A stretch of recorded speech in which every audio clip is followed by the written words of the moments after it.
Revelation 1758. From the 31st of December 1940. Earthly and spiritual direction of thought.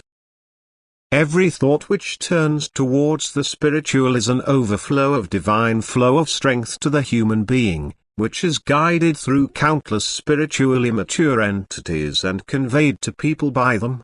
Furthermore, it is spiritual activity insofar as the beings in the beyond fulfill their activity of love by passing on light and knowledge, that they therefore endeavor to communicate to the still ignorant human being in the form of thoughts what they themselves possess in abundance but which the human being still lacks. These currents of strength do not reach people arbitrarily but only as a result of the human will to receive them, that is, the human being's will shapes the direction of thought. Thus he can desire spiritual knowledge but also only respond to earthly questions, and accordingly the human being will then be considered by spiritual strength or give himself the desired answer. Self-thought is merely a function of the intended organs. It is a use of every human being's inherent vitality which he can use as he pleases but which is of no use to him if he uses it for worthless things. For things which are worthless for eternity. If he then uses the strength in order to increase his soul's wealth, thus in order to receive information about his spiritual life, his destiny and his task in life, then spiritual strength will also come into play and these currents of strength will be imparted to him, which he himself had to work to receive through his will.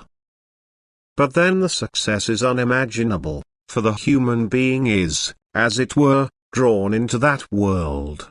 If he gives into these thoughts he is also in the spiritual kingdom himself. His thoughts are far removed from the earthly, for they go back to where their origin was. The earthly-minded person will never receive this strength because it would mean that he would know it against his will. The strength from God is synonymous with light and knowledge. Whoever receives it must also increase in knowledge. But if knowledge were imparted to the human being against his will he would not be able to grasp it, and this also explains why even the word received from above, which informs the human being of every question, remains incomprehensible to the human being who does not desire knowledge and is therefore also rejected, for it only comes to him as a mere word but not as divine revelation, and he only hears this word with his ears but not with his heart. Thus his train of thought is only directed towards earthly things. He is therefore purely intellectually active. That is, only the strength is active in him which was given to him to exist, to live, but which is not sufficient to grasp divine wisdom. If this is to become comprehensible to him, he must consciously or unconsciously contact spiritual forces. He must ask them for their support. He has to ask them for their help or want other, that is, spiritual areas to be opened up to him. This will is an unconscious request for spiritual strength, and it will be met by his thoughts taking the direction which leads to truth.